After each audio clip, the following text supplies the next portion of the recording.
estão nos assistindo pelo Facebook e pelo YouTube, nós estamos dando início a mais uma aula do curso teológico de preparação de obreiros.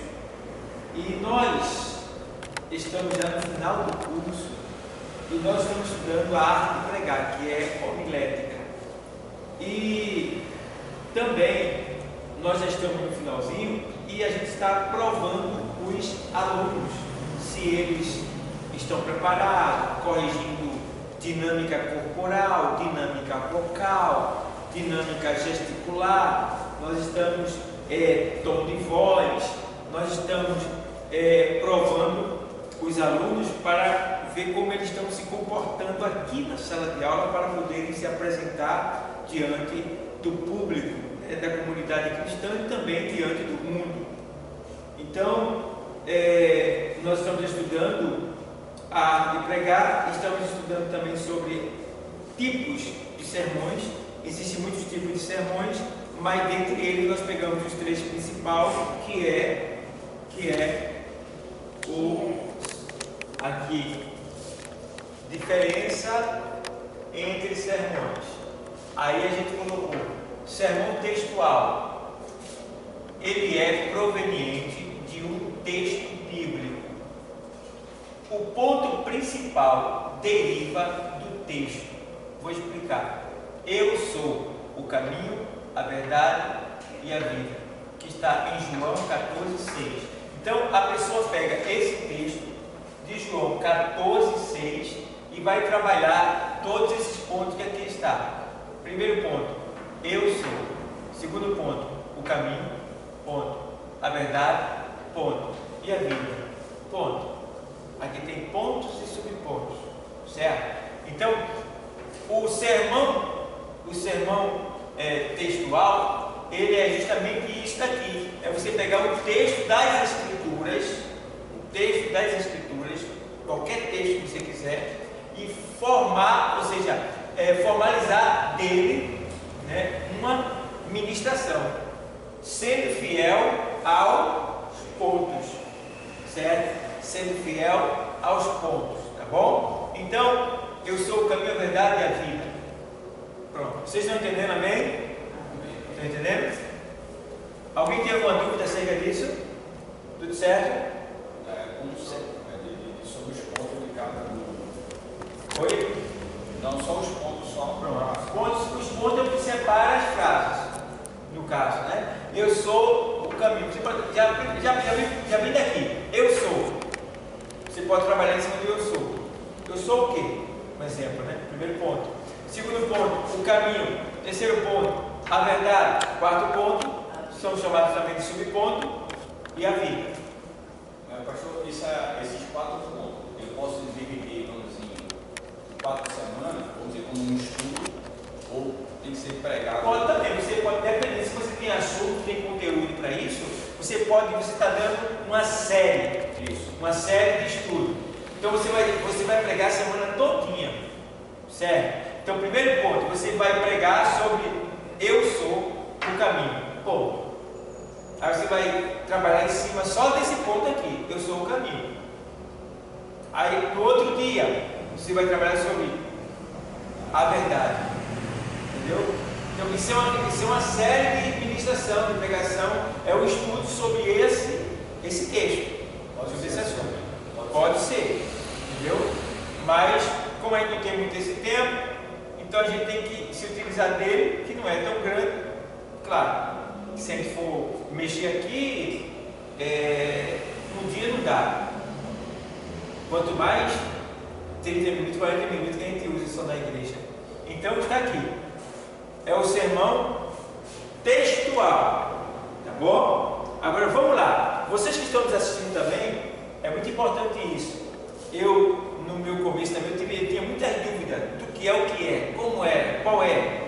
Então isso, a gente que é novo convertido, a gente está aprendendo ainda, está se formando como pregador, a gente precisa ter esses pontos, tirar essa dúvida, para que a gente possa se destacar melhor em uma ministração, certo? E outra coisa, você também vai ensinar pessoas. Aí, vamos lá, o sermão temático. O ponto principal deriva do tema. O ponto principal deriva do tema. Exemplo, santificação. Aí você vai pegar um texto que fala sobre santificação. Esse texto aqui, de 1 de Pedro 1, 15, 16, que ele diz, olha, que ele fala lá sobre santificação no caso. Assim como é santo aquele que vos chamou, sede vós também santo em toda a vossa maneira de viver, porque escrito está, sede santo, porque eu sou santo. Então, você vai trabalhar em cima da santificação. Aqui é um tema. Então, o que é que acontece aqui, nesse tipo de sermão aqui, de pregação? Vê o que é que acontece aqui, nesse tipo de sermão. Acontece que você pode usar, você pode ler esse tema, você não precisa expor a vida de Pedro nem o texto todo. Você pode usar só esse tema de santificação e ir de Gênesis a Apocalipse. Essa é a vantagem do sermão temático, é que você está livre para andar por toda a Bíblia, tá? Buscando explicações e referências com o mesmo tema, com o mesmo nome. Vocês estão entendendo? Pronto, vamos lá. Aqui, o sermão expositivo. O sermão expositivo, ele deriva de uma porção completa das Escrituras Sagradas. Ei, Sil, o sermão expositivo, ele deriva de uma porção completa das Escrituras Sagradas. Tá certo? Então, o que é que acontece? Você, no sermão expositivo, você vai ter que ler sobre a vida de alguém. Digamos, aqui eu coloquei exemplo, Esther 5 e 2. Então você vai ter que expor a vida de Esther. Porque aqui, expor a vida de Esther, ou a vida de quem você leu. A vida de Zaqueu, a vida de Pedro, a vida de João, a vida de Marcos, a vida de André, a vida de Davi, a vida de Jacó, a vida de Abraão. Então você vai ter que expor a vida desse personagem bíblico, vai ter que estudar sobre o personagem, saber pontos e detalhes dele, para poder trazer uma pregação expositiva. Vocês estão entendendo? Sim. Então, uma pregação expositiva, ela exige que você se aprofunde na vida do personagem, tá? Que você está ministrando, tá bom? Deu para entender?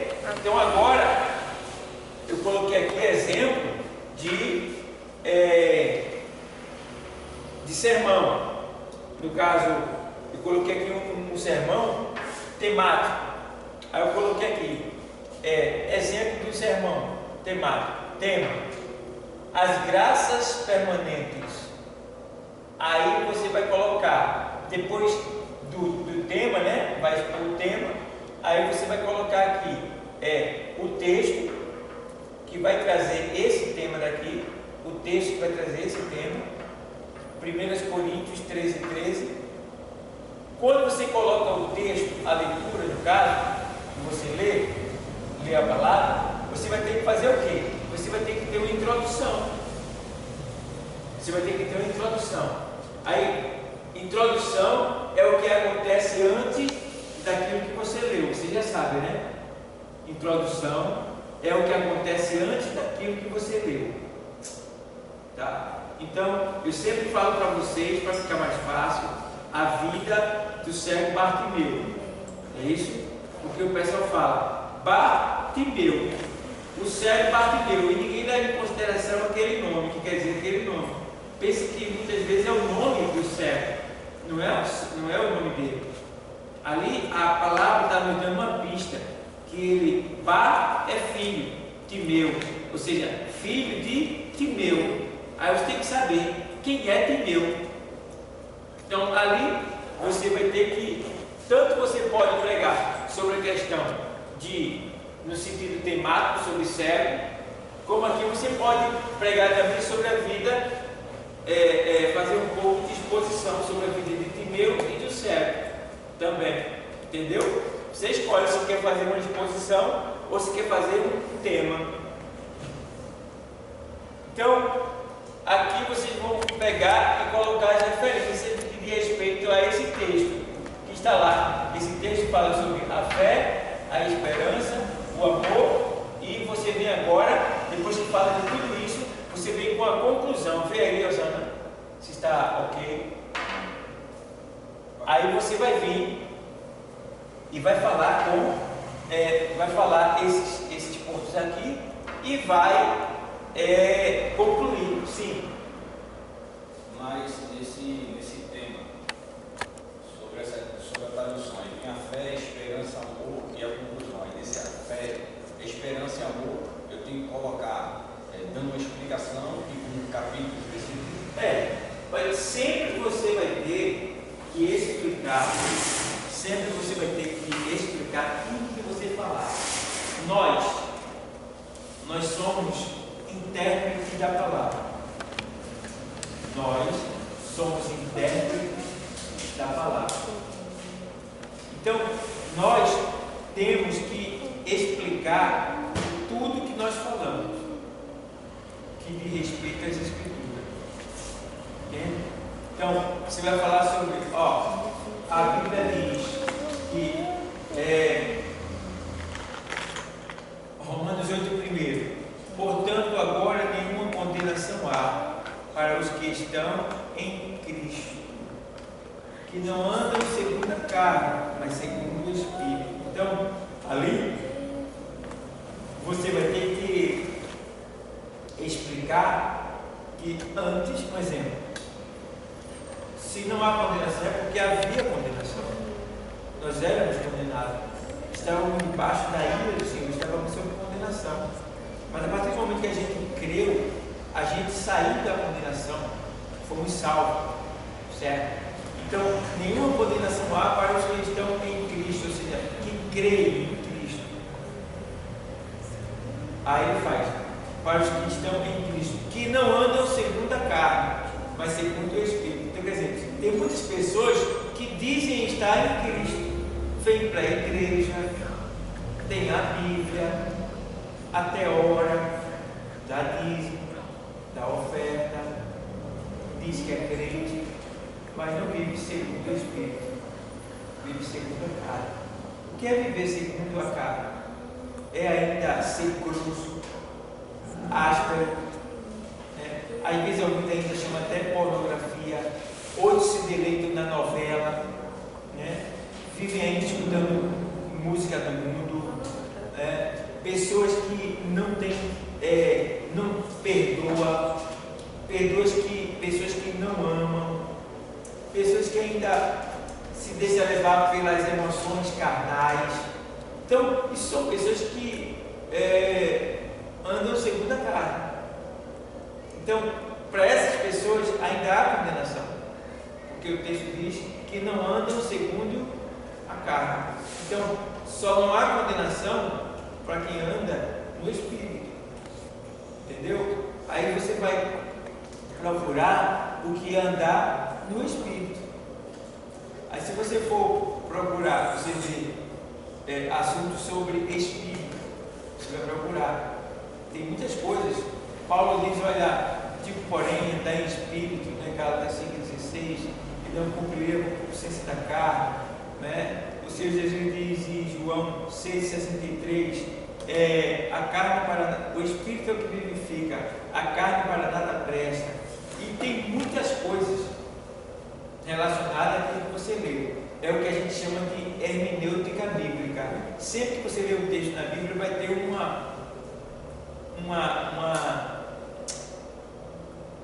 digamos, uma referência, vai ter uma indicação daquilo em outro livro, em outro lugar, entendeu? Para você parafrasear. Vocês estão entendendo? Pronto. Então, isso é muito importante, você se utilizar da hermenêutica bíblica. E como eu sempre venho falando desde o começo do curso, para que você possa ter um bom desenvolvimento na ministração, você precisa ter hermenêutica bíblica. E como se obtém a hermenêutica bíblica? Como é? Lendo a Bíblia.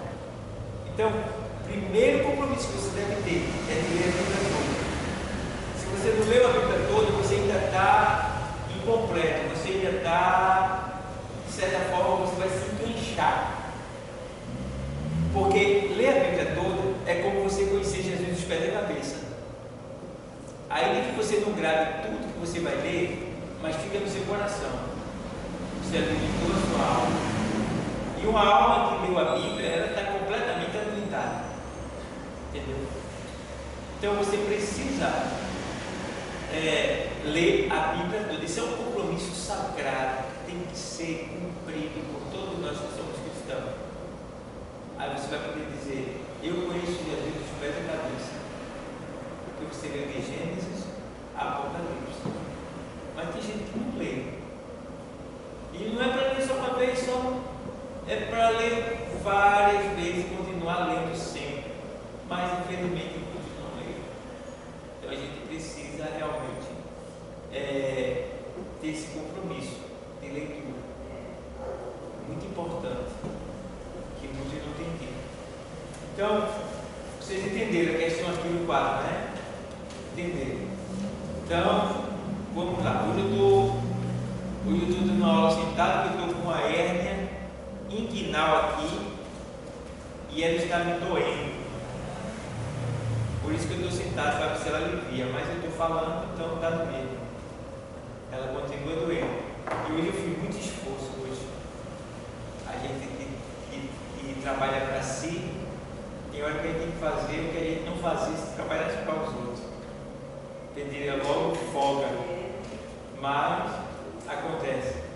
Então amanhã eu estou indo fazer exame e vamos ver o que é que o médico vai dizer. Então, aí hoje eu estou sentado, eu gosto muito de me mover, eu gosto de pregar e de dar aula voando. Mas hoje eu estou com as asas amarradas. Eu tenho que ficar aqui sentadinho. Então, pessoal, como vocês podem ver, o texto em apreço.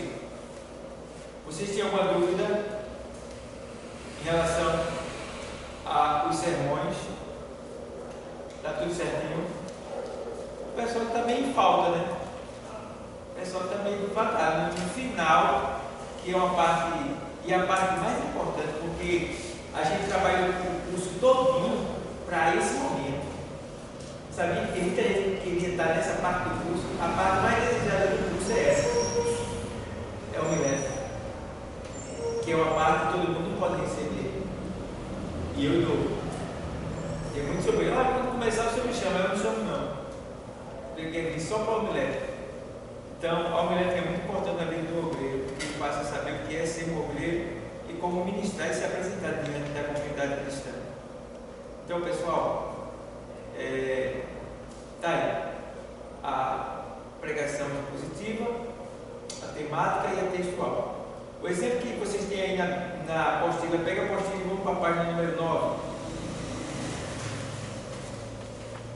Tem a página número 8.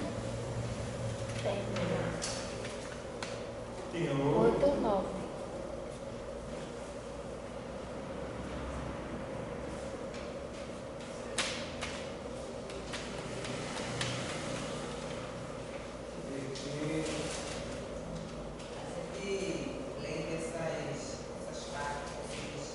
Pronto, a gente pode ir para vai para a página 7 ainda.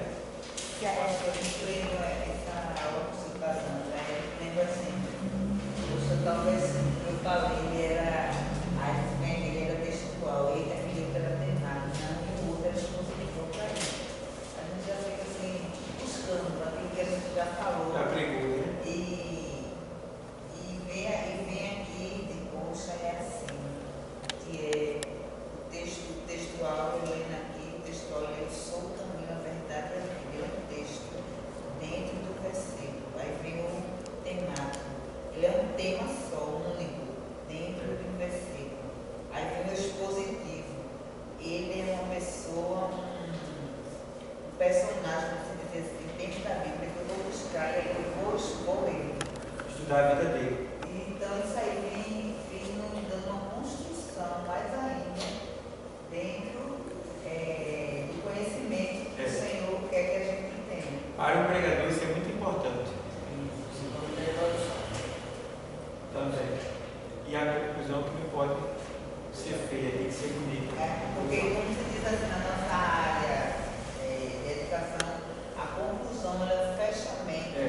É a síntese, né? De tudo aquilo que você agora vai concluir. Ou tanto em mínimas, médias ou mais palavras, mas é algo que você tem que ter. Ou seja, é a sintetização daquilo que você falou. Você vai sintetizar, você vai comprimir, trazer 1 hora de sermão para um único momento, que é o momento final, que é que você vai também aplicar, né? Você já vem aplicando, vai fazer uma outra aplicação final, que é a conclusão. Então, ó, ainda voltando aí para a página número 6.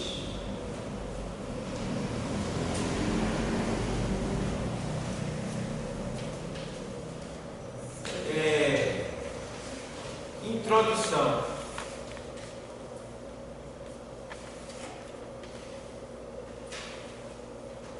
Introdução tem por finalidade chamar a atenção dos ouvintes para o assunto que vai ser apresentado. Tem que ser apropriado e deve estar relacionado com o tema. É o início da pregação. O objetivo da introdução é o quê? Despertar os ouvintes do interesse para ouvir a mensagem. Certo? Então, por que a introdução é importante? Porque você vai trazer uma história de algo que as pessoas não estão vendo ali. Algo anterior ao acontecimento. Para poder você chegar no acontecimento que você leu e dar sequência a ele. Entendeu? Então, a introdução, você vai ter ali o momento de você trazer para as pessoas aquilo que, se elas forem ler a Bíblia, elas não vão ver. Só você, que é pregador, que tem entendimento, que se preparou para isso. Então, é muito importante essa introdução. Por isso que a pregação mais usada é a temática. Porque a temática é para o ouvinte preguiçoso. Tá? O ouvinte preguiçoso, ele fica mais voltado para aquela questão do tema. O tema é o quê? Falar sobre cego. Cego aqui, cego ali, cego. Né? No final você faz uma conclusão. Mas, quando se trata da pregação do sermão expositivo, do sermão textual, aí o ouvinte ele vai ter que prestar mais atenção. Porque, digamos, se eu estou pregando, eu estou dando um sermão expositivo sobre a vida de Abraão, qualquer vacilo, o ouvinte perde o entendimento. Porque vem na sequência. Já o temático não, o temático é a mesma coisa o tempo todo, você falando sobre a mesma coisa e tal. Aí ele não perde, né, o ponto. Mas se for um expositivo que fala sobre a vida do personagem, quem está ouvindo tem que estar ligado. Então tem que haver uma concentração maior. O pregador deve estar bem preparado para aplicar essa exposição, sim. Esse expositivo, trazendo a nossa memória agora, ele sai muito em congressos. Não é isso? E no ano passado, o congresso que teve, ele falou da vida de Esther. Então, assim, ele sai muito. Como esse ano também já tem um novo tema, sobre ele mais expositivo. Então, ele vai expor, né? Sai o tema na camisa, ele vai expor. Então, são vários pregadores, são 3 dias, mas cada pregador, dentro desse mesmo tema, ele leva a uma situação diferente. Ele vai trazer uma exposição daquele personagem. Sim. E nessas pregações, elas só podem ser usadas também, colocada nela, nesse caso, uma ilustração, né? A ilustração, ela é como se colocasse, é como se você estivesse almoçando e do lado tivesse um sorvete para tomar. Entendeu? Ela vai dar mais gosto, vai chamar mais atenção. Seria importante o pregador ele usar. A ilustração tem que haver com o texto, com o tema, com aquilo que você está falando. Entendeu? Você falou sobre o cego, você tem a ilustração sobre o cego. Falou sobre o paralítico, está com a ilustração sobre o paralítico. Mas sempre tendo a conclusão do texto aqui. Isso. A ilustração, ela pode ser no meio, pode ser no final, tá? Ela pode colar com uma conclusão, ela pode se tornar também uma conclusão, porque às vezes tem ilustração que é a sua pregação todinha. Então, aí já é praticamente uma conclusão, mas não vai deixar de ter a conclusão. Ainda que ela diminua, seja menor, mas vai ter a conclusão. Entendeu? Vocês entendem o que é conclusão? Estão entendendo o que é conclusão? Está entendendo? Está entendendo? Conclusão é o final da pregação sintetizada, diminuída. É você tentando explicar em uma só palavra o que você falou em vários, né, em 40 minutos. Entendeu? É como se você estivesse agora empurrando dentro da cabeça da pessoa. Vai que ela não entendeu. É como se você estivesse dando para ela a última explicação para ela, de maneira que agora ela vai entender. É a conclusão. Pode ser que ela não tenha entendido a pregação todinha, mas quando chegar na conclusão, ela vai entender. Entendeu? Então, rapidinho para você. O tema esse ano é Provérbios 31, 25. E é forte e respeitada, não tem medo do futuro.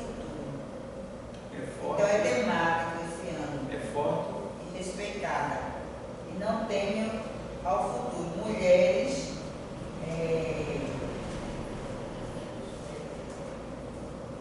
Mulheres que não temem o amanhã. Aí baseado em Provérbios 31, 25. Aí ele vai pegar ainda, vai ser dispositivo, aí vai ser temático.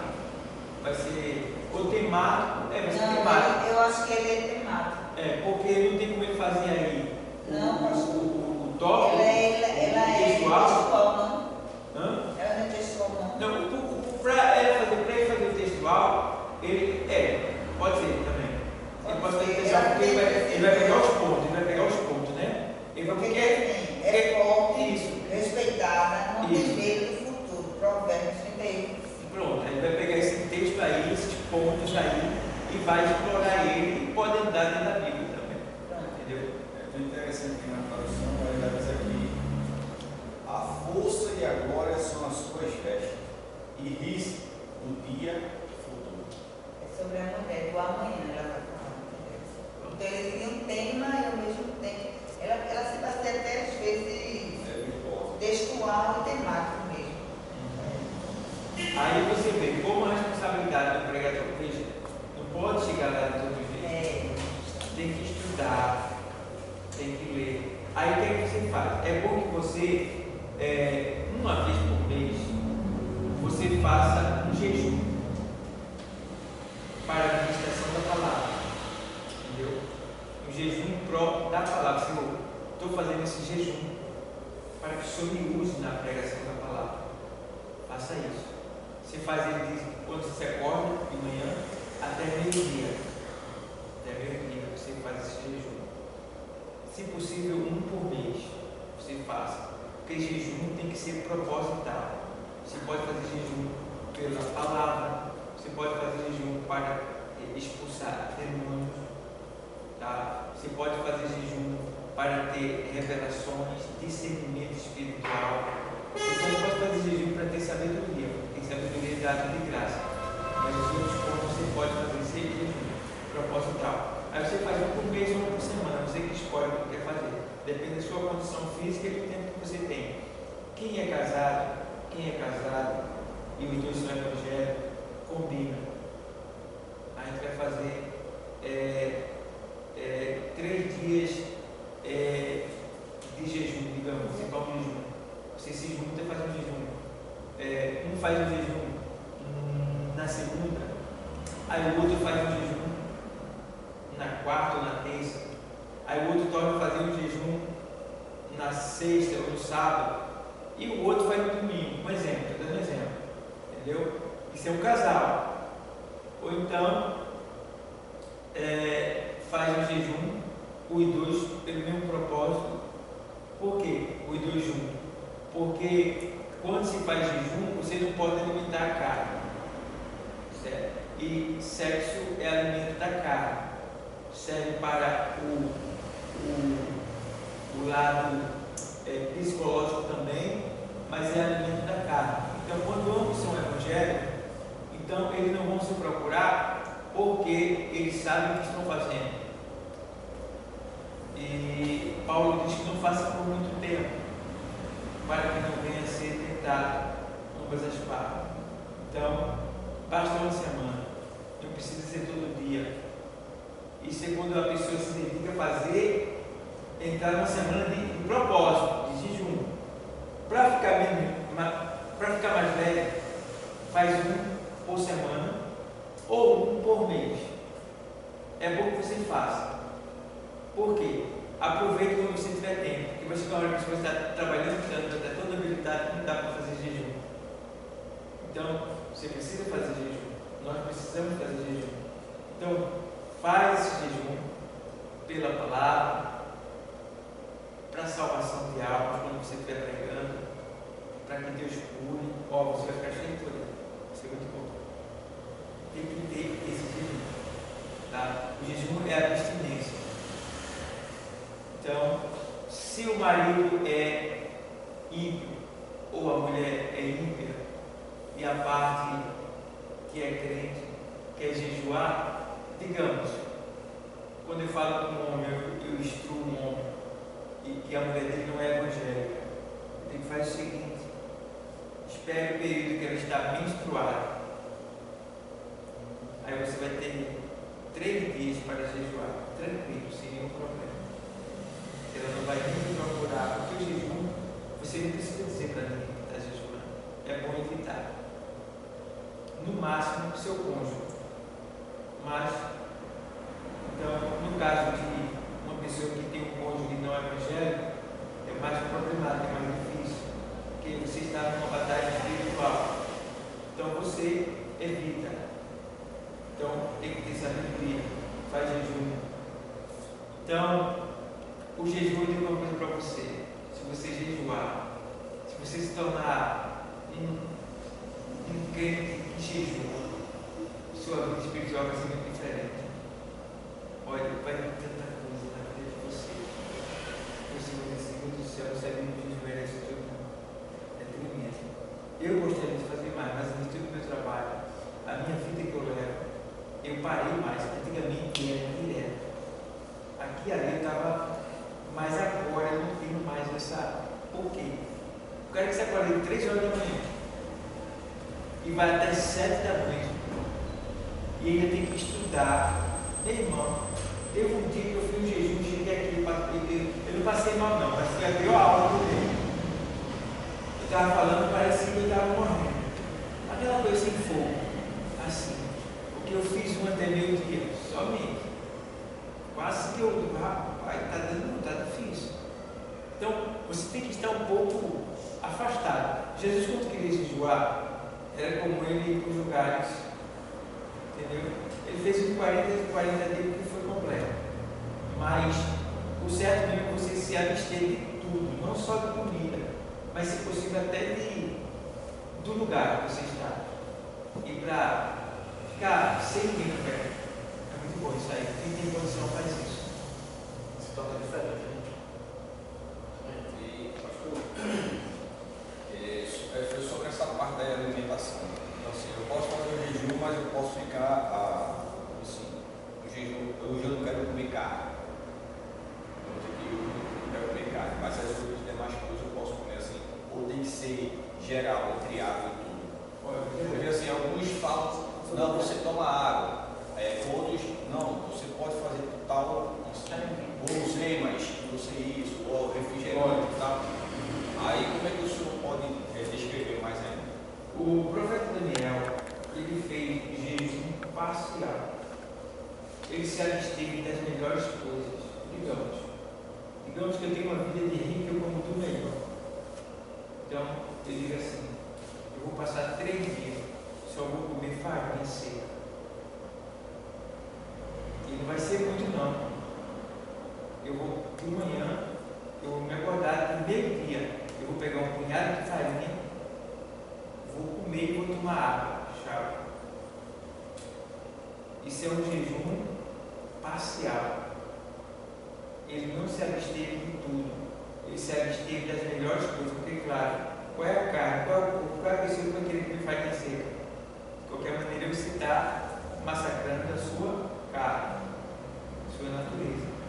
meio a tantas comidas que tinha, ele comeu farinha seca. Tá? E não vai ser muito, aquela porçãozinha. Chama-se jejum parcial. Daniel fez esse jejum. Ele se absteve dos manjares desejáveis. Certo? Então, pode ser assim. Mas se ele for alongado, por quê? Daniel fez por 21 dias. Não dá para ficar 21 dias sem comer e sem tomar. Certo? Jesus ficou 40 dias sem comer. Sim, foi até essa parte que eu ia falar também. Esse jejum de Jesus foi geral ou ele, ou pelo conhecimento das pessoas devido a livros, estudos, ele se alimentaram por beber água? Segundo o que eu estudei recentemente acerca do jejum de Jesus, existem dois pensamentos teológicos acerca daquele jejum. Alguns dizem que foi completo, outros dizem que foi completo no sentido alimentar, mas de água não. Porque você pode aguentar sem comer, mas sem beber água não dá não. Fica difícil. 40 dias sem beber água, o rim já era. Entendeu? O rim, ele de certa forma ali, ele teria que se praticar muito. Já não bastava o sol. Essa parte assim, Tudo isso. Então, alguns dizem, eu acredito que ele bebeu água. Eu acredito que ele bebeu água. Tá? Outros dizem que foi completo. Mas a gente precisa levar em consideração que Jesus era homem, ser humano. Ele tem os mesmos órgãos que a gente tem. A gente pode se abster de comida, porque a água é um alimento. E se eu estiver bem alimentado, meu corpo vai resistir mais. E Jesus era bem preparado. Jesus comia bem, dormia bem, vivia bem. Tá? Então, Jesus foi preparado para isso. A gente não. A gente é doente. A gente já vive uma vida sedentária praticamente. Então, a gente não aguenta muita coisa. Mas Jesus foi um cordeiro preparado por Deus. Então, ele tinha como resistir o seu corpo a não comer, porque o corpo dele foi preparado para isso, para ele poder ficar em constante comunhão com o Pai dele no deserto, sendo tentado na sua carne. Você vê que no final que o diabo chega aí, alguns dizem, ou seja, a Bíblia mostra o diabo chegando no final da tentação, mas não foi só no final. Ele tentou o tempo todo, porque a Bíblia nos diz, veja bem, a gente vê aqui no final, veja que Jesus foi tentado os 40 dias de jejum, porque a Bíblia diz que em tudo ele foi tentado, mas sem pecado. E quando você vê Satanás tentando ele aqui na Bíblia, você vê Satanás tentando ele em tudo?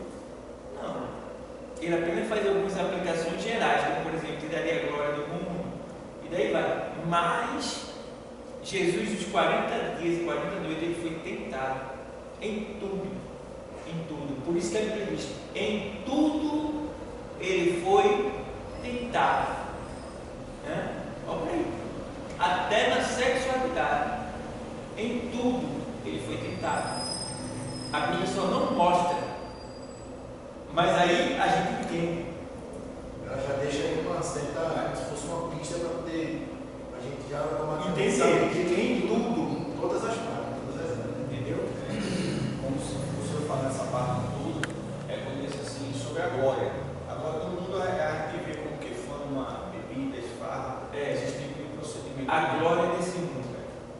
Aí essa parte diz assim, não só de como viverá o homem, mas de toda a parte da boca de Deus. Então, Jesus estava preparado nessa parte da palavra, e é onde também nos ensina que nós devemos estar preparados com a palavra, Que olha, o revestido da palavra. pessoal, então vocês podem ver. Aí, quem faz jejum, irmão, e vigia, porque o jejum ele é a abstinência completa. Agora, vê só, você não pode fazer um jejum e você tem raiva de alguém, de ódio de alguém. Porque qual é o alimento da carne? E qual é o alimento dos demônios? Eu tenho uma pregação que fala sobre isso. O alimento dos demônios. Do que os demônios se alimentam?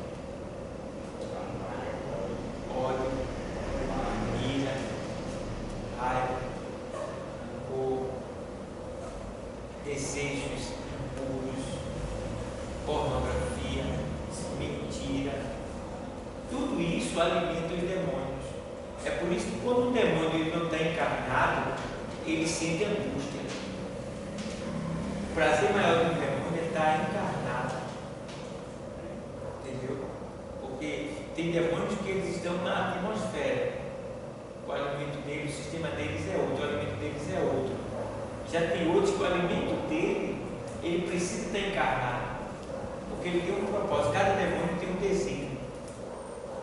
Então o demônio vem, é por isso que Paulo lista lá em Efésios 6 e 12, ele lista lá a hierarquia satânica. E aí ele vem de cima para baixo mostrando toda a hierarquia. Né? Que não temos que lutar contra a carne e sangue, mas sim a ele lista ali. Então, o que acontece? Tem demônios que eles precisam, eles necessitam estar no corpo. Porque no corpo é que eles sentem o prazer. Quando alguém fuma, quando alguém bebe, quando alguém chama pornografia, sente ódio, mata o outro. Então, tem demônios que ele se alimenta disso. E tem demônios que o alimento deles já é mais diferente desse. É mais a questão de poder hierárquico. É o tipo de ser, digamos, a glória. Eles querem glória. Isso alimenta eles. Por exemplo, Satanás encarna. Uma vez ou outra ele encarna em alguém. Porque Satanás, ele quer estar livre. Ele não quer estar preso em alguém feito de demônios vivem. Ele quer estar livre. Então, Satanás ele só vai encarnar mesmo no anticristo. Por enquanto, ele encarna, ele pode usar alguém. Mas ele tem os empregados dele para fazer isso. Ele de rodear e de passear, certo? Então, onde é que o diabo mora? No espaço cósmico, no espaço sideral, nos planetas. Ele vive em cima. Ele só vai cair, ele vai ser lançado de cima para baixo na grande tribulação. Aí ele vai cair de cima na terra. Aí não vai mais poder subir. O juízo dele começa na grande tribulação. Ele já foi sentenciado, está condenado. Mas a execução da sentença dele vai começar na grande tribulação. Porque na grande tribulação, tanto o homem vai ser atormentado, como Satanás vai cair do céu na terra. Jesus disse: eu vi a Satanás caindo como um raio. Então ele vai ser derrubado do espaço. Aí essa hierarquia aqui não vai estar mais em cima, vai estar embaixo.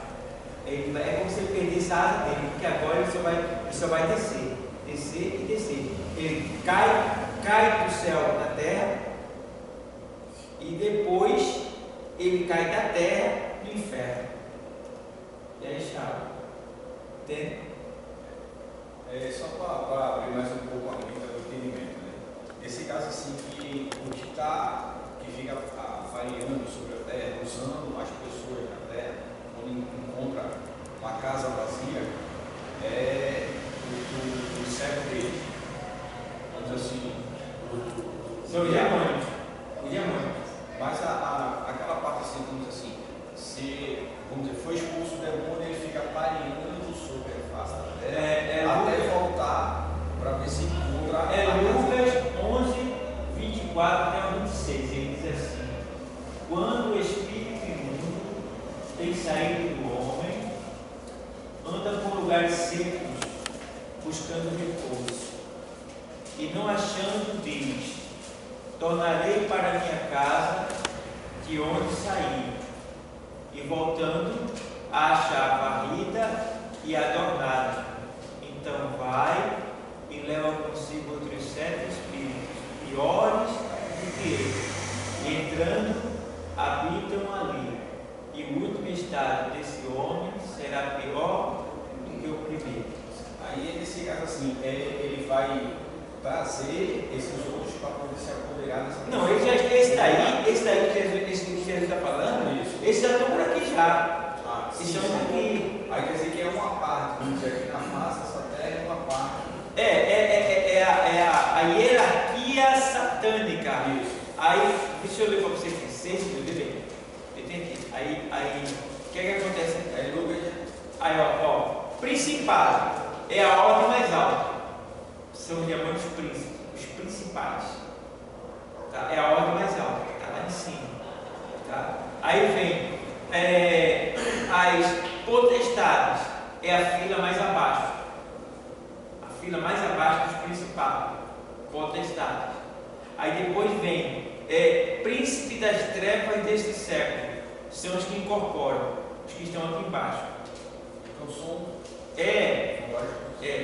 E aí vem hostes espirituais da maldade nos lugares celestiais. Aí vem essas hostes espirituais, são os que estão agindo nos ares, levando e trazendo, criando destruição no globo aqui, dentro do globo terra, no planeta, né, da Terra. Essas hostes espirituais. Porque hostes do latim é cavalaria, veio do latim, que simboliza cavalaria. Então você imagina, as hostes espirituais é uma cavalaria satânica. E veja como as coisas perfeitas da Bíblia, né? Cavalo é o único animal que ele não tem medo de nada. Você monta nele, pode ir. Quem tiver 10 pessoas na frente, ele passa no meio das 10. Derruba tudo as 10. É pau. Então, esta hoste angelical maligna, né? Ela, quando ela passa, ela mata multidões. Quando você vê multidões morrendo, é porque essa hoste passou, matou multidões, só mata muito. Quando você vê muita gente morrendo, essas hostes estão lá passando. Aí para trazer também maior compreensão, essa daí não é a que tem a base como Apocalipse não. Dos cavaleiros. É o cavalo amarelo, o cavalo preto. Também tem a ver, porque os 4 cavaleiros do Apocalipse. Então, tem a ver também. Tem essa base também. Tem a ver também, são cavalos que vêm para destruir, para matar. Eles fazem parte, tem a ver com isso, é ligado? É só que aqui em Efésios não diz, só diz que é hostes espirituais. Na tradução é que a gente entende que esses hostes é uma cavalaria. E o anjo que Deus enviou lá nas 10 pragas faz também parte dessa, que é o anjo da morte, que quando teve que passar o sangue do cordeiro, quando o anjo da morte passar, isso quer dizer que foi o papel do anjo da permissão de Deus ou também do Não, ali foi um anjo que Deus enviou realmente para matar mesmo, certo? O anjo da morte ali foi enviado para matar, não tinha a ver com esse determinado. É porque é interessante que eu tentei entender, e assim, eu entender foi que Deus também criou essa parte de morte, quer dizer, o anjo também de morte, ele tem para também fazer esse tipo de serviço para Deus, quer dizer, trabalho para Deus, não é isso? Quando Deus quer, você vê, quando Senaqueribe, né, estava querendo destruir ali o reino, o Senhor enviou um anjo. Esse anjo matou 185 mil pessoas, soldados, cara, 185 mil soldados. Veja, um anjo só matou a mão do Senhor, porque estava contra o povo dele. Não quer dizer que aquele anjo era o anjo da morte, ele era um anjo que estava a serviço do Senhor para defender o povo dele. Entendeu? Do mesmo jeito, o anjo que passou lá no Egito. Entendeu? O anjo da morte, porque ele realmente matar. Entendeu? Ele é conhecido como anjo da morte. Por quê? Porque matou. Mas estava a serviço do Senhor. Entendeu? Deus não precisa do diabo para fazer nada para ele, não. Deus tem seus serviçais para isso. Quando Deus diz, vai ali, mata tudinho, o anjo vai lá, entendeu? Agora, quando parte do diabo, é permissão de Deus. Deus deixa. Quando Acabe estava para ser morto, que o Senhor disse, quem irá até Acabe para agora memória. Aí sai um anjo na reunião de Deus, né? Sai um anjo e diz, eu irei e serei mentira na boca dos profetas, porque Acabe gostava de mentira e a verdade não era bem-vinda. Quando Micaía falava a verdade e Acabe não gostava, né? Então naquela reunião sai um espírito na presença do Senhor e diz, eu irei e serei mentira na boca dos profetas, para persuadir Acabe a ir à guerra e Israel morrer. Pronto. Veja. Então você fica pensando, poxa, vai ter um espírito lá no céu que vai vir, ele não gosta de mentira? Tem vezes que Deus permite acontecer algo, porque é a pessoa que quer assim. É a pessoa que quer. Então, Deus entrega a ela. A Bíblia diz lá em Tessalonicenses que na grande tribulação muitos vão ser enganados.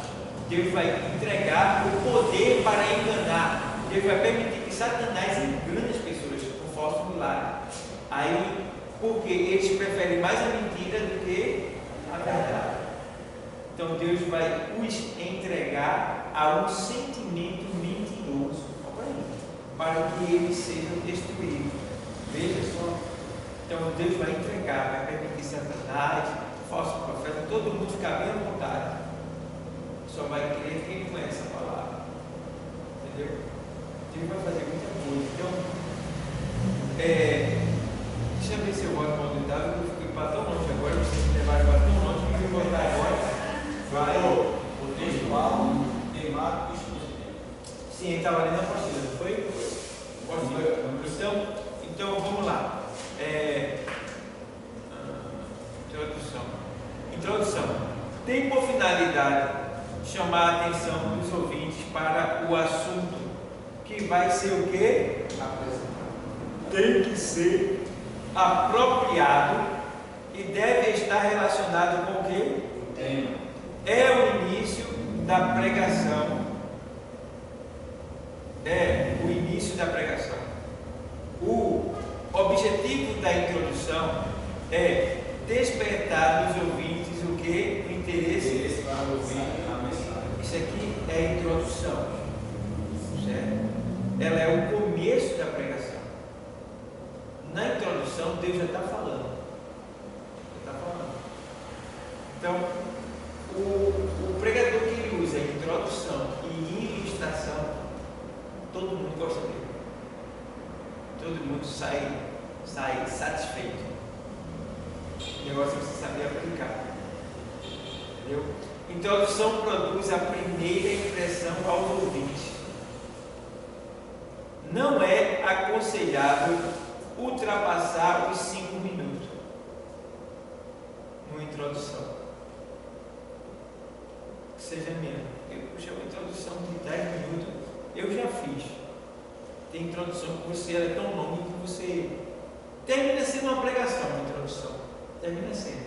Aí você diminui mais a pregação. Mas, quanto mais curta ela for, melhor. Mas, eu vejo assim, aqui é 5 minutos. Mas depende muito. Toda introdução não vai dar 5 minutos. Ela pode dar menos e ela pode dar mais. Agora, que ela não seja menos do que 5 minutos, por exemplo. Então, aqui a gente vê o pregador nunca deve dizer que não está o quê? Ou o quê? Isso é uma vergonha. Vem cá, onde eu fulano de tal? Ou então, você, como obreiro, está na igreja e o pastor ou o dirigente diz, o pregador vai ser o senhor. Aí você diz, mas rapaz, eu não estava preparado. Que vergonha. dizendo quem você é. Você não serve para exercer a função. Porque você dizer uma palavra dessa, todos nós temos que estar preparados o tempo todo. Eu digo para mim mesmo e digo para os obreiros que estão comigo: se te vira, dá teu jeito, mas tu tem que ter um sermão pronto dentro da tua Bíblia. Tem que ter. Para quando chamar, você, ainda meu irmão, você não teve tempo de ler durante o dia, mas você já leu ele, 3 dias atrás, já se preparou. Você está trabalhando tanto que não teve tempo de pegar na Bíblia, mas quando você subir ali, Deus vai lhe usar. Deus vai lhe usar. O poder vai descer. Porque Deus sabe quem é que está ali. Por que está ali. Tá? Então, Deus está vivo, no controle de tudo, nada passa desapercebido. Então, honre o Senhor e será honrado por Ele. Nunca diga isso, tá bom? Isso é uma vergonha, principalmente para o pastor, o dirigente da casa, que vai botar uma pessoa que deixou bem claro que não está pensando. Aí, se tem uma igreja sábia, visitante, vai dizer: não vai sair nada daí, não. Ele já disse. Porque quando você vem dizer que não está preparado, meu irmão, então temos que ter esse cuidado. Tá bom? Como introduzir um sermão? Não existe uma regra para introduzir um sermão. Depende do tipo do sermão, do texto, do assunto a ser pregado. Podemos introduzir o sermão de várias maneiras. Discorrendo sobre o livro em que se encontra o texto, isso aí pode se referir ao expositivo. Discorrendo sobre o autor do livro, você pode falar sobre João, o evangelista, que o Senhor ganhou ele e ele passou a ser fiel ao Senhor e passou a ficar com o Senhor asnoitado, ao ponto de ser chamado discípulo amado do Senhor. E daí você vai fazer o sermão, você vai criar como você quer fazer o sermão. Então você pode preparar um sermão, ministrar um sermão sobre o texto do livro, o autor do livro, sobre o texto bíblico, sobre o contexto histórico do texto, o texto histórico do texto, o que aconteceu e tal, sobre o tema do sermão, sobre o tema do sermão. Eu estou falando sobre oração, o que é oração, o que é orar, quem não ora o que acontece, daí vai. A introdução de um sermão depende principalmente da o quê? Da criatividade do pregador. Sim? Essa segunda parte, incorrendo sobre o livro em que se encontra o texto, expositivo, não é isso? Mas a de baixo, discorrendo sobre o autor do livro, quer dizer que ele também é expositivo, não é isso? Você pode pregar sobre a vida de João, o evangelista. Entendeu? Quem foi João?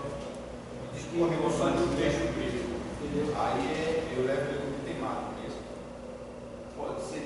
Nesse caso aí vai ser expositivo, né? Expositivo também. Porque você está falando sobre a vida de um autor, de uma pessoa. Aí você também tem que discorrer sobre o contexto histórico do texto. Aí é expositivo também. Você vai ter que estudar a historicidade daquele texto, o antes e o depois. Por que aquilo aconteceu? De onde veio? Aí ele é levado como expositivo e ao mesmo tempo temático. Mas, digamos que, deixa eu ver, textual, ele parte mais para o expositivo, porque você está narrando um assunto muito central.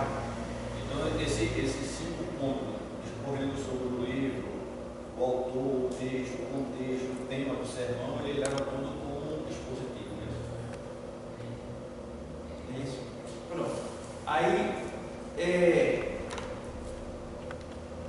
sobre o tema do sermão, né? A introdução do sermão depende principalmente da criatividade do quê? Pregador. Do pregador. Certo? Então tem que ser criativo na introdução.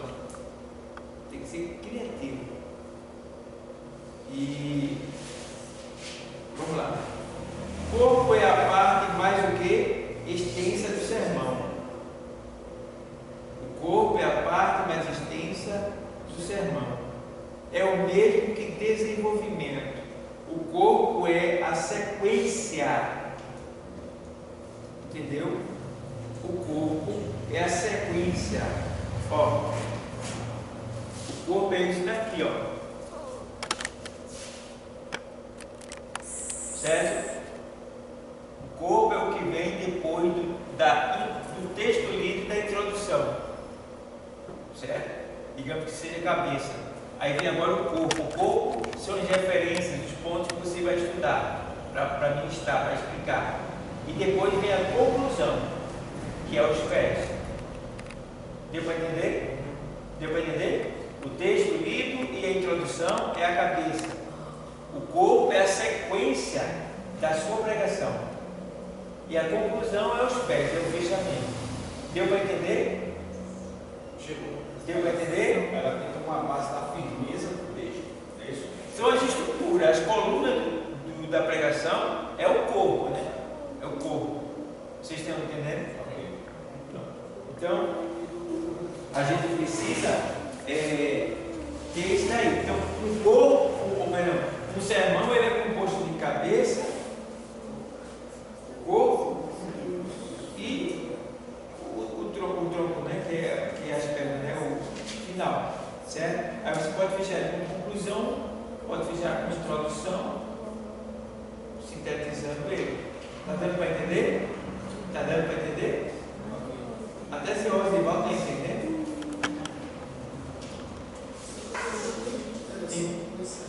Né? Aí aí vem aqui. É a parte mais extensa do sermão. É o mesmo que desenvolvimento. O corpo é a sequência das divisões do sermão e pode ter de 2 a 5 divisões. 2 a 5 divisões.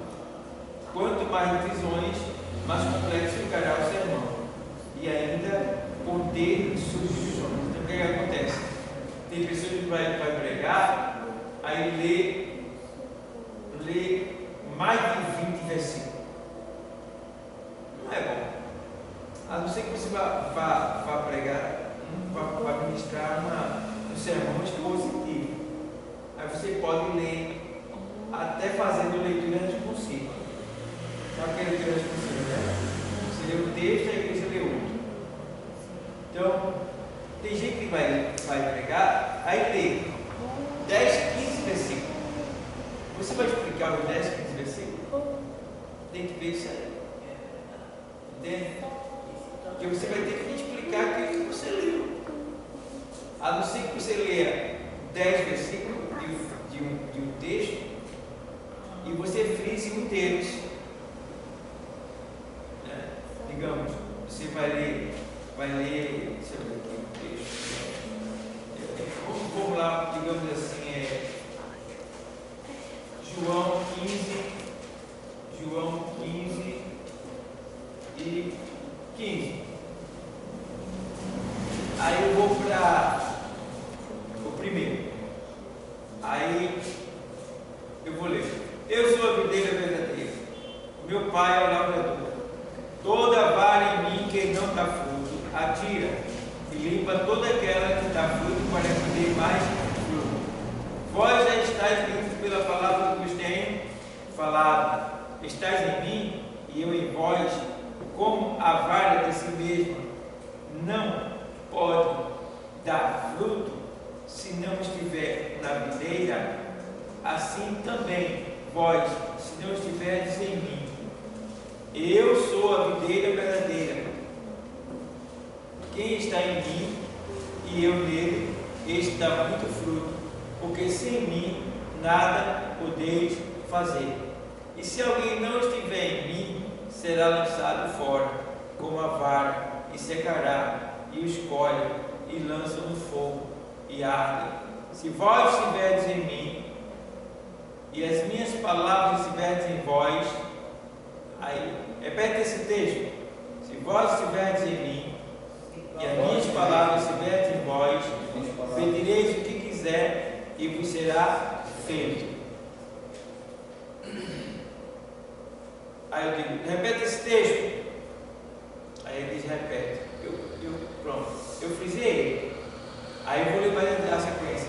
Nisto é glorificado meu Pai, que dei muito fruto. Assim sereis meus discípulos.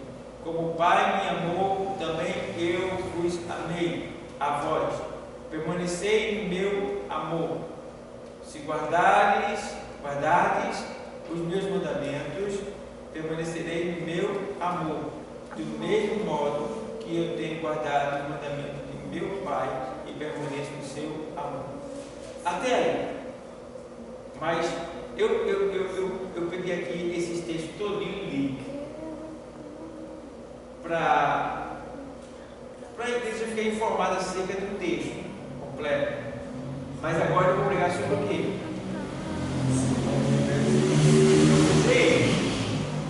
Eu não preciso me preocupar em pregar sobre os outros textos que eu li. Foi uma maneira de eu trazer a igreja para uma leitura acerca daquilo que eu quero passar para a igreja. Eu estou mostrando ali um panorama do autor, né? Da pessoa que eu quero falar, e aí vai. Mas o que eu quero falar mesmo hoje é sobre se vós estiverdes em mim e as minhas palavras estiverdes em vós. Eu quero falar hoje sobre a palavra de Deus. Certo? Eu quero falar hoje sobre a palavra de Deus. O que é a palavra? Quem é a palavra? O que significa a palavra? Aí eu vou lá estudar sobre a palavra. Então, eu li ali vários textos, mas eu só vou focar nesse ponto. Então, eu posso ter isso aí também como uma pregação textual, certo? Porque embora eu leia muita coisa, mas eu só peguei aquele texto para aplicar para a igreja, para explicar para a igreja. Estou entendendo? Estou entendendo? Está entendendo? Ele fica muito textual. Entendeu? Eu quis ler mais, só isso, mas não precisava, e ao mesmo tempo não foi ruim, nem foi mal, e nem foi errado ter lido mais, porque eu li, mas frisei. Agora eu vou estudar sobre esses pontos aqui. Aí eu tenho base para estudar não só sobre esse texto, como também eu posso ir para o primeiro versículo que eu li, para o segundo, para o terceiro, para o quarto, eu posso fazer referências a ele mesmo. Entendeu? Não é uma expositiva, mas chega até a aparecer um pouquinho, chega a pegar um pouquinho de cada um. Chega a pegar um pouquinho do tema, um pouquinho do expositivo, entendeu? E um pouquinho do textual. Chega um momento que você vai fazer uma pregação que pega um pouquinho de cada um deles, entendeu? Mas na verdade aqui mesmo, aqui é um textual, porque eu frisei um tema, eu frisei um texto, né? E aí eu posso falar sobre a palavra de Deus aqui, porque nesse texto aqui tem: se vós estiverdes em mim e as minhas palavras estiverdes em vós, pedireis o que quiser. Aí eu posso pegar esse ponto aí e trabalhar em cima dele. Vocês estão entendendo? Né? Então, a gente aprendeu hoje aqui, a gente vai trabalhar a parte número semana que vem aqui. A gente aprendeu aqui exemplo de corpo, divisões do sermão. Aí tem aí para vocês fazer aí com lápis aí, né? Aí você vai colocar, como já vocês já viram na página anterior. Aí vem texto bíblico, aí vem introdução, depois vem o corpo do sermão, que é a sequência. Aí vem os pontos, que na verdade os pontos é a sequência do sermão, né? Certo? Então, a sequência é também chamada de pontos. Tá bom? Então, aí tem o mapa para você preencher com lápis. Vocês podem ver isso na página anterior, que está mostrando como é. Aí vem conclusão. A conclusão é o fechamento do sermão. E deve ser breve. E o quê? Tem que ser, ó, assim, tem que pegar mesmo do que você quer atingir. Digamos assim, quando você vai pregar, você tem que ter um objetivo, né, com a sua pregação. Você não pode pregar sem objetivo. Então, você está na sua casa e diz assim: eu vou ler sobre enfermidade. Doença. Certo? Aí você vai ler sobre enfermidade, para pregar sobre enfermos. Eu quero pregar sobre cura. Você vai estudar sobre curas. Eu quero pregar sobre dízimo e oferta. Eu quero pregar sobre o Evangelho. Então, você vai estudar sobre aquilo ali para trazer para a igreja, porque o seu objetivo é introduzir nas pessoas aquilo ali. Então, eu quero que as pessoas aprendam sobre cura, para que elas sejam curadas. Entendendo, porém, que quando você vai pregar sobre cura, o anjo da cura está presente. O Espírito que cura vai estar presente. E o Espírito que causa doença também vai estar incomodado. Então vai ter reação. Certo? Vai ter reação. Você vai pregar sobre dízimos e oferta. Você vai estimular as pessoas a ofertar, a dizimar. E também vai ensinar para elas que fazendo assim, elas vão prosperar. Vai ter reação. Isso vai acontecer. Entendeu? Tudo que você pregar, o Espírito de Deus vai enviar para que aquilo aconteça. De um jeito ou de outro. Ou aqui dentro ou lá fora. Vai acontecer. Quando eu estou pregando a palavra, quando eu estou lendo a palavra, eu sei, porque eu sei da minha vida com Deus. Então, quando eu estou lendo a palavra que eu vou pregar, dentro do que eu já li, do que eu já meditei, e Deus me fez ler aquilo, é porque aquela pessoa está ali, está aqui, dentro da igreja. E, no mínimo, tem a câmera filmando, vai alcançar ela. Vai alcançar ela, se ela estiver no leito de hospital, ela vai estar assistindo lá no YouTube, entendeu? No trabalho, quem sabe, onde ela estiver. Então aquela palavra de vida vai estar ali para alcançar aquela pessoa. Então, quando eu vou pregar, eu sei qual tipo de espírito que está no cenário, que está atuando. Isso é muito importante você saber. Isso tanto lhe dá mais fé como ousadia. Entendeu? Ousadia e coragem para falar em nome do Senhor. É você acreditar que Deus faz. Agora nunca diga Deus vai fazer. Se Ele não me mandou dizer. Nunca diga isso. Nunca diga. Deus vai fazer. Diga, Deus pode fazer, se você crer. Porque Deus não vai fazer se a pessoa não crer. Entende? Tem que haver uma fé. Se não houver fé, é impossível o quê? Deu para entender? Então, na igreja que você pregando, algumas pessoas vão tomar posse, vão receber, outras não. Porque para Deus operar tem que ter fé. E para essa fé surgir, quando essa fé surge, o que acontece? Quando alguém desperta na fé, ela segura a palavra. E a palavra, ela é o alimento da fé. Porque a fé vem pelo e ouvir a palavra. Então ela alimenta a fé. Quando você tem fé, sua fé é despertada pela palavra. Então quando você a palavra. Quando você segura a palavra, Deus está amarrado a você. Você pegou ele, tem como ele fugir de você não. Porque ele disse, assim será a palavra que eu falo, que eu mandar, que eu enviar. Ela não tornará para mim vazia, mas prosperará naquilo para que eu a enviei.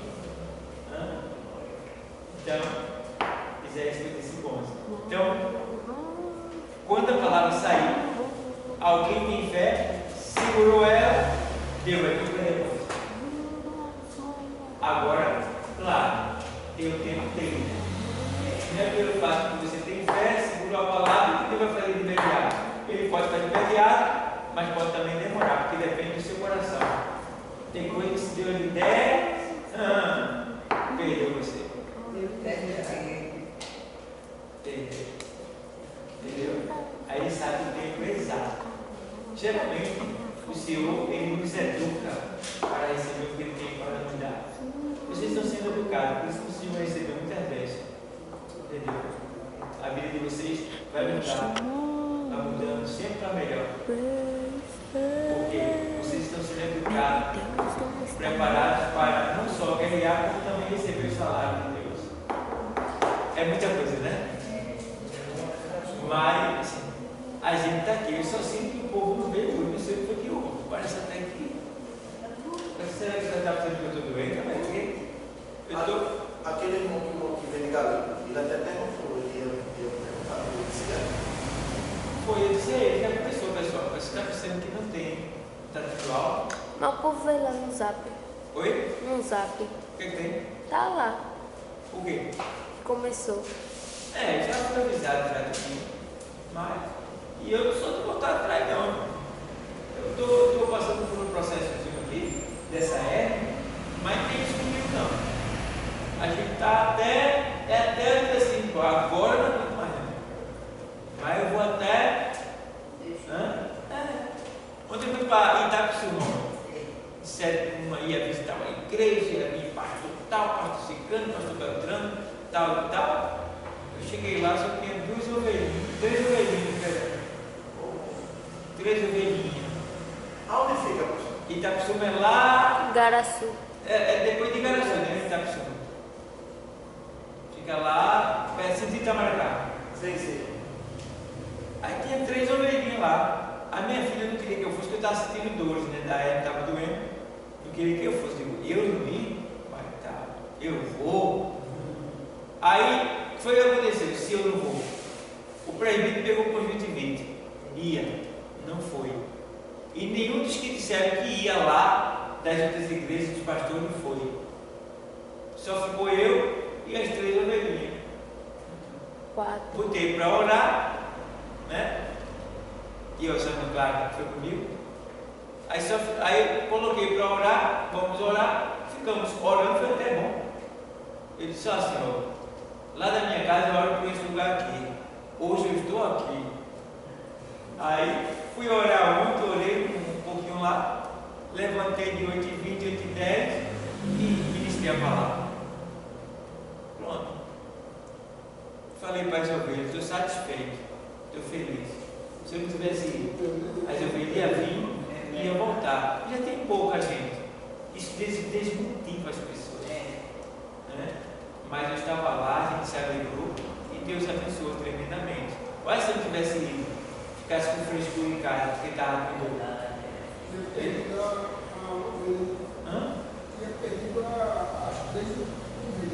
Isso que vai esfriando a pessoa lá. Esfriando. Então, não tem isso, meu irmão. Olha, você foi chamado para servir, você tem que servir até o final. Não pode voltar atrás. Estou cansado, sei lá, estou sem vontade de hoje. Aí você tem que vir mesmo, quando está sem vontade.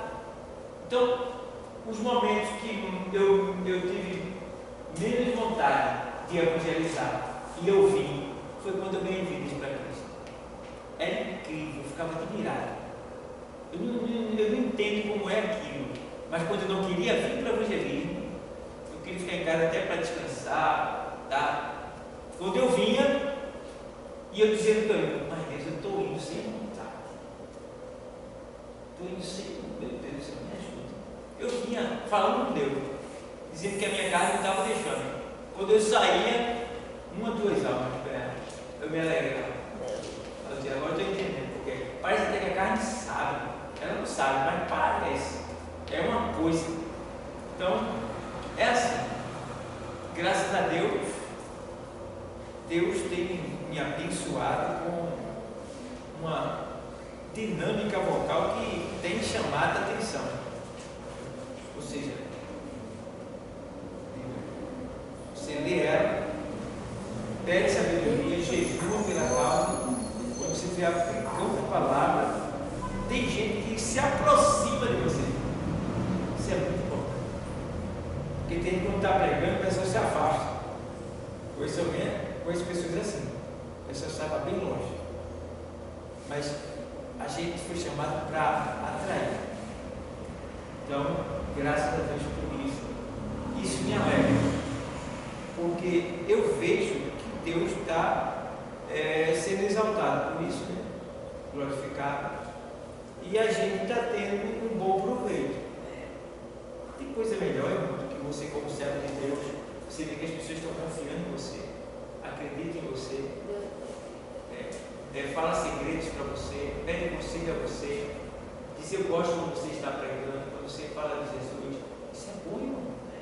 Hoje nós estamos vivendo um tempo em que as pessoas não têm muito tempo para Deus. Outros não querem nem vir à igreja porque já foram magoados, machucados. Então a gente tem que aprender a pedir a Deus sabedoria para tratar as pessoas com palavras que venham exortá-las, levantar. Eu tenho várias pessoas que eu prego no meu trabalho. Tem pessoas que eu prego há 15 anos, convido para a igreja há 15 anos, outra 10, outra 8, outra 3. Tem gente de anos e anos que eu chamo. Um dia eu vou, me considero tudinho. Tem gente que nunca veio na igreja, veio aqui, gostou. Né? E cada coisa que eu fico olhando assim, que eu digo, vai lá essa impressão. Porque fica com medo de vir. Chega aqui, abraço, bato foto, não fico, vai, é hoje, vem, tu não veio, vamos lá. Não. Quem quer ser Jesus como Salvador? Tu que veio comigo hoje, e aí, vamos aceitar agora? Os caras não vêm mais, nem precisa meu amigo. Não, faz um coletivo. Tem alguém para Jesus nessa noite? Aí o pescador vai lá, dá um toquezinho, né? E lá, tem um milhão na frente? Não, acabou a festa. Para quê? Eu quero que ele venha mais. Se ele continuar vindo, ele vai se entregar. Ele se entrega. Entendeu? Agora, tem primeiro é difícil, né? Primeiro é difícil. Mas o importante é ele vir. Então, esse é o nosso dever. Então, eu me alegro, me animo. Essa semana, tem um que evangeliza ele faz o quê? Faz uns 5 anos. Essa semana ele meteu os cachorros em cima, mas tem valente em cima de mim. Valente. Todo mundo que o pessoal me considera meu trabalho, ficou olhando assim, ei, pastor, está glorificando. Tá bom para mim que eu não apanhei ainda. Eu disse, tem que já tá bom para mim. Né? O discípulo apanhou, eu nem apanhei ainda, né? Mas para mim tanto faz, se for pela minha fé eu apanho. Então, ele ficou virado mesmo, deu lugar ao bicho papão, porque ele começou a dizer que a igreja era ele, que não precisava de igreja, que igreja é negócio de homem, que igreja, aí infelizmente eu tive que tocar no pecadeiro. Tu é a igreja? A gente é a igreja. Que igreja é essa que solta pornografia? Aí ele endoidou. Rapaz, para que eu disse isso? Rapaz, depois que eu disse isso, eu não tive mais, não pude mais falar mais nada, porque ele tomou espaço de tudo. Só falava ele. Mas foi sacedo mesmo, viu? Aí depois ele foi embora, a turma disse, ei pastor, e se esse cara falar? Não, precisa de ajuda aí. Mas ele chegou num ponto, porque agora está tendo uma receita essa coisa, você se liga. E muitos estão dizendo que Jesus já voltou. Hoje estão dizendo que a Bíblia não serve mais, porque tudo já aconteceu. E outros estão dizendo que a gente precisa de igreja, porque a igreja somos nós. Precisa estar na igreja. Então se prepare, se eu encontrei esse pessoal, estão crescendo. Agora eu acho interessante, como eles gostam de mim. Poxa, eles tinham maior vontade de me ganhar por nada. de me ganhar por nada, né? Porque eu estou na igreja, né? Eles querem me ganhar para eles, para eu ficar no nada, né? Feito eu disse assim, viver assim. Rapaz, tem um que ele diz assim, rapaz, examine lá aquela palavra, tá, veja lá, você vai entender que, puxa, se você fez, não vai dar tão grande de me ganhar. Rapaz, caramba, tu quer me tirar da igreja, né? Eles teve, porque eu não trouxe para vocês. Tem um que ele vive fora da igreja, não acredita na igreja, ele faz estudo bíblico, plastifica para dar para aquelas pessoas que ele, para tentar não deixar as pessoas ir para a igreja. Ele me parou essa semana, me deu, está lá guardado, uma chave plastificada, falando o nome de Jesus em aramaico, não sei o que, dizendo que não é Jesus, que não sei o que, está tentando me ganhar. É uma luta. Coitado deles. Esse declarei correndo e esse povo vai ficar. Né? Mas nós estamos aqui. Nós ficando a Deus, celebrando e aprendendo. E eu estou vendo o resultado disso. Eu vejo o resultado disso. Porque também assim, a forma como o Senhor está dizendo ganhar, é porque ele sabe também o instrumento que o Senhor está sendo da parte de Deus aqui na face da terra. Não só instruindo essas ovelhas, como também salvando os filhos para a reino de Deus. Então, ele não vai atacar naqueles que não estão nem aí, vai atacar nos principais que estão sendo coluna de Deus aqui na face da terra. Aí tem uma vontade, rapaz. Aí eu falo para a minha esposa, seu marido é muito entendido mesmo, ele precisa só condição. Só insistente. Aí eu não consegue nada conseguindo.